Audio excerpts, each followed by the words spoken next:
दरम्यान राज्यात मराठा आरक्षणाच्या अंमलबजावणीला सुरुवात झाली। यावर मुख्यमंत्री आणि मनोज जरांगे नेमकं काय म्हणतायत पाहूया।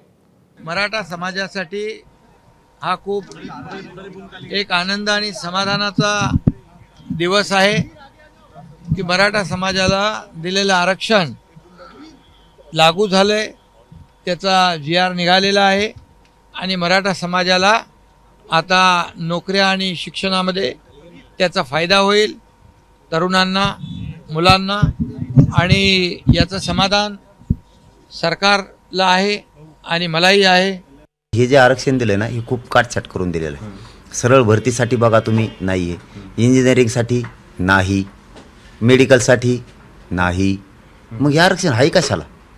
जिथं सरळ भरतीत छोटे छोटे विद्यापीठात ज्या छोट्या छोट्या फीस आहेत त्या ठिकाणी, मग तर ते ECBCतून बसतो आम्ही सवलतीतून बसतो ना त्याच्यात। नेमकं ह्याचा 8% फायदा काय समाजाला? काहीच नाही। म्हणजे पहिलं जे ECBCचं होतं त्याचे सगळे रूल याच्यात तोडलेले आहेत सगळे। हे आरक्षण परिपूर्ण पण नाही, हे अर्धवट आहे। याच्यात खूप तोटा होणार आहे मराठा समाजाचा। ABP माझा, उघडा डोळे बघा नीट।